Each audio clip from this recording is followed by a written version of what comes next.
Assalamualaikum warahmatullahi wabarakatuh. Kami dari kelompok 7 akan mempresentasikan tentang perkembangan peserta didik.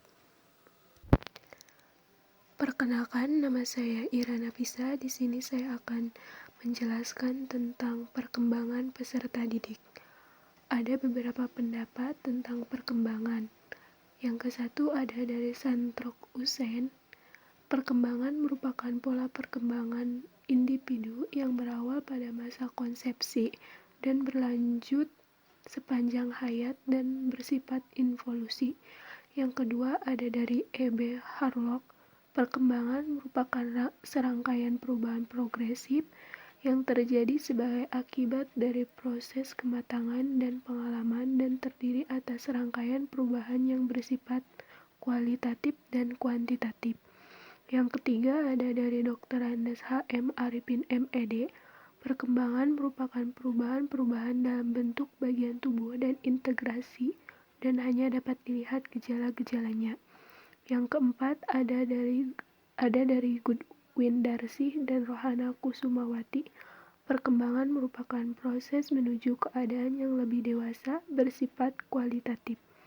Yang kelima ada dari Libert, Paulus, dan Strauss. Perkembangan adalah proses perubahan dalam pertumbuhan pada sewaktu-waktu sebagai fungsi kematangan dan interaksi lingkungan. Yang keenam ada dari Speaker.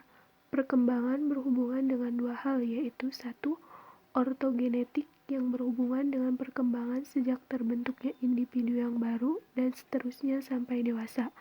Yang kedua, filogenetik, yakni perkembangan asal-usul manusia sampai sekarang ini.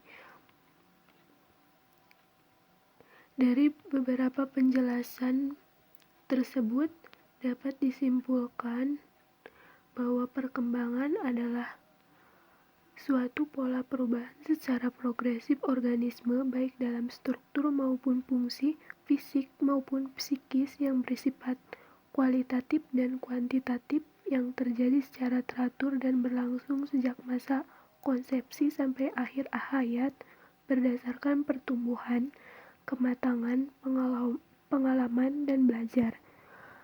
Adapun pengertian peserta didik adalah setiap manusia yang berusaha mengembangkan potensi diri melalui proses pembelajaran pada jalur pendidikan, baik pendidikan formal maupun informal, pada jenjang pendidikan dan jenis pendidikan tertentu. Peserta didik juga dikenal dengan istilah lain. Yang ke satu, siswa adalah istilah bagi peserta didik pada jenjang pendidikan dasar dan menengah. Yang kedua, ada mahasiswa adalah istilah umum bagi peserta didik pada jenjang pendidikan perguruan tinggi. Yang ketiga, ada warga belajar adalah istilah bagi peserta didik non-formal seperti Pusat Kegiatan Belajar Masyarakat (PKBM). Yang keempat, ada pelajar adalah istilah lain yang digunakan bagi peserta didik yang mengikuti pendidikan formal tingkat menengah maupun tingkat atas. Yang kelima, ada murid, memiliki definisi yang hampir sama dengan pelajar dan siswa. Yang keenam, ada santri adalah istilah bagi peserta didik pada jalur pendidikan non-formal, khususnya pesantren atau sekolah-sekolah yang berbasiskan agama Islam. Jadi, perkembangan peserta didik merupakan bagian dari pengkajian dan penerapan psikologi perkembangan yang secara khusus mempelajari aspek-aspek perkembangan individu yang berada pada tahap usia sekolah dan sekolah menengah.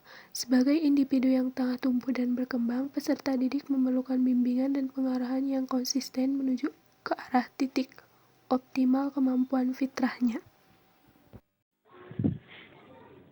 Nama saya Lela Puspitasari dari Prodi PGSD kelas 1D. Di sini saya akan menjelaskan tentang tahap-tahap perkembangan. Tahap-tahap perkembangan dibagi menjadi dua, yaitu tahap-tahap perkembangan kognitif dan tahap-tahap perkembangan secara umum. Tahap-tahap perkembangan kognitif dibagi menjadi dua, yakni tahap sensori motor yang dimulai sejak lahir sampai usia 2 tahun.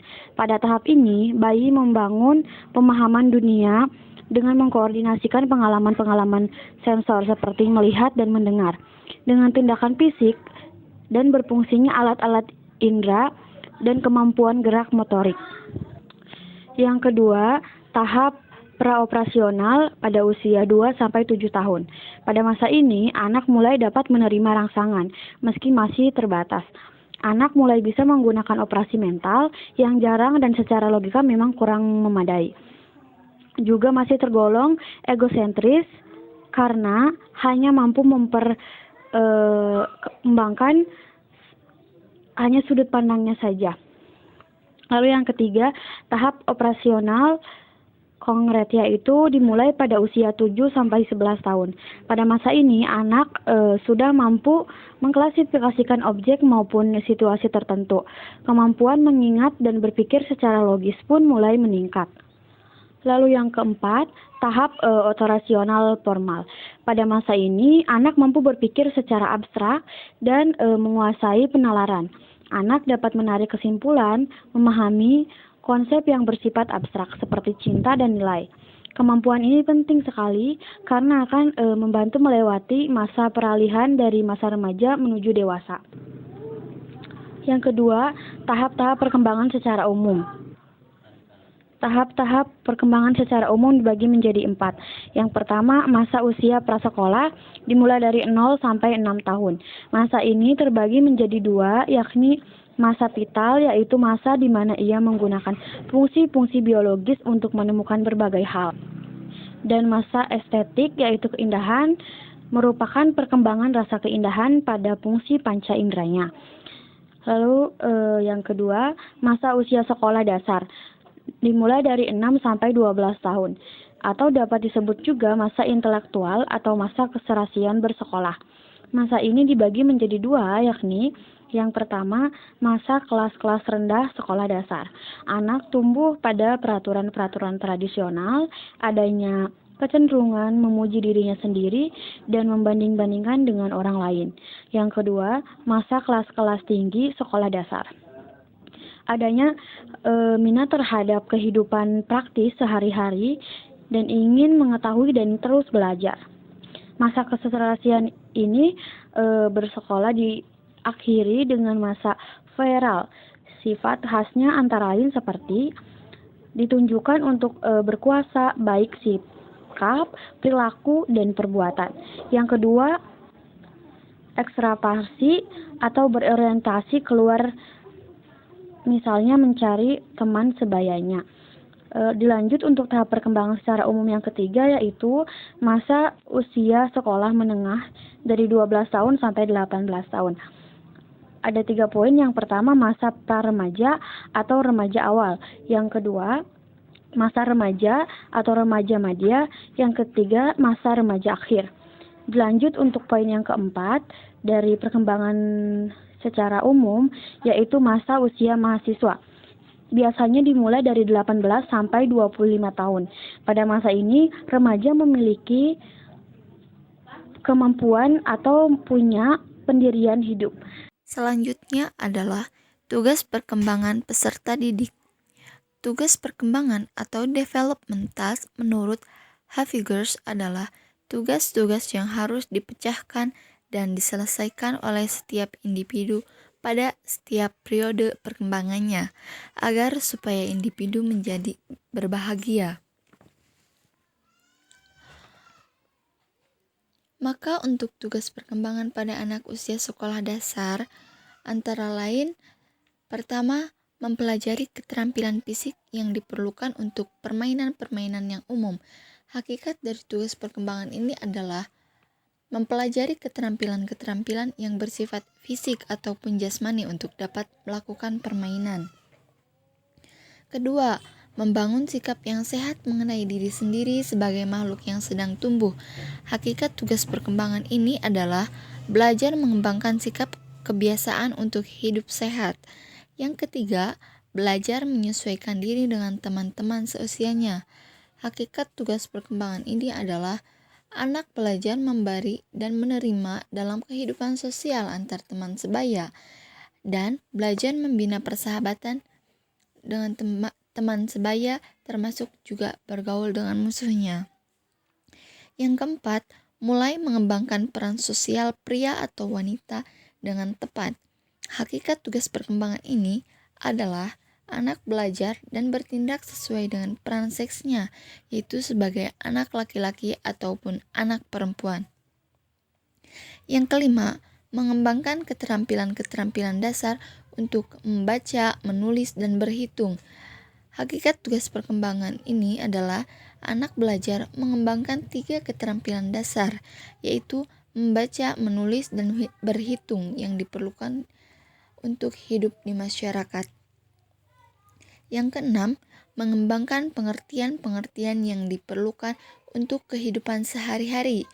Hakikat tugas perkembangan ini adalah anak harus mempelajari berbagai konsep agar dapat berpikir efektif mengenai permasalahan sosial di sekitar kehidupan sehari-hari. Ketujuh, mengembangkan hati nurani, pengertian moral, serta tata dan tingkatan nilai. Hakikat tugas perkembangan ini adalah mengembangkan moral yang bersifat batiniah, yaitu hati nurani, serta mengembangkan pemahaman dan sikap moral terhadap peraturan dan tata nilai yang berlaku dalam kehidupan anak. Kedelapan, mengembangkan sikap terhadap kelompok-kelompok sosial dan lembaga-lembaga. Hakikat tugas perkembangan ini adalah mengembangkan sikap sosial yang demokratis dan menghargai orang lain. Kesembilan, mencapai kebebasan. Hakikat tugas perkembangan ini adalah anak menjadi individu yang otonom atau bebas, dalam arti dapat membuat rencana untuk masa sekarang dan masa yang akan datang, bebas dari pengaruh orang tua atau orang lain. Mungkin itu penjelasan yang dapat kelompok 2 jelaskan, kurang lebihnya mohon dimaafkan. Wassalamualaikum warahmatullahi wabarakatuh.